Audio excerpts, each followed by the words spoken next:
দক্ষিণ আফ্রিকার ঘরোয়া টি-20 টুর্নামেন্ট এসএ-20 নিলামে নাম লিখিয়েছেন বাংলাদেশের 14 জন ক্রিকেটার। সাকিব আল হাসান, মোস্তাফিজুর রহমান, লিটন দাস আছেন এই তালিকায়। সম্পূর্ণ তালিকা জানতে এই ভিডিওটা শেষ পর্যন্ত দেখুন। তার আগে আপনাদের জানিয়ে রাখি যে 9 সেপ্টেম্বর এসএ-20 2026 মরশুমের নিলাম হবে জোহানেসবার্গে। নিলামে তোলা হবে মোট 541 জন ক্রিকেটারকে, যার মধ্যে 241 জন বিদেশি ক্রিকেটার এবং 300 জন সাউথ আফ্রিকার প্লেয়ার।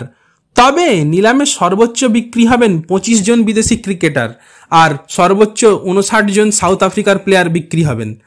আপনাদের আরও জানাই যে এসএ-20 লিগের নিলামে নাম লিখিয়েছেন 43 বছর বয়সী ইংলিশ কিংবদন্তি জেমস অ্যান্ডারসন। চলতি বছর প্রায় 11 বছর পর টি-20 ক্রিকেটে ফেরেন অ্যান্ডারসন।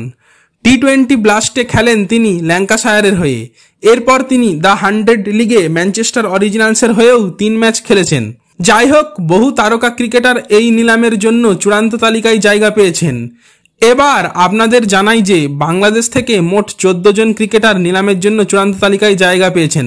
তারা হলেন মোস্তাফিজুর রহমান, তানজিম হাসান সাকিব, শেখ মাহেদী হাসান, তানজিদ হাসান তামিম, শামীম হোসেন, তাওহিদ হৃদয়, হাসান মাহমুদ, জাকির আলী অনিক, তাইজুল ইসলাম, মেহেদি হাসান মিরাজ, শরীফুল ইসলাম, নাহিদ রানা, লিটন দাস এবং সাকিব আল হাসান।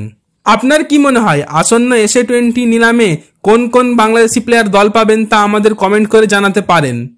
আর শেষ এক সপ্তাহের সেরা ক্রিকেট আপডেট নিয়ে আমরা শুরু করেছি ক্রিকেট সামারি সিরিজ। গত সপ্তাহের ক্রিকেট সামারি দেখুন, আরও দেখুন লেখার নিচে ভিডিওতে ক্লিক করে।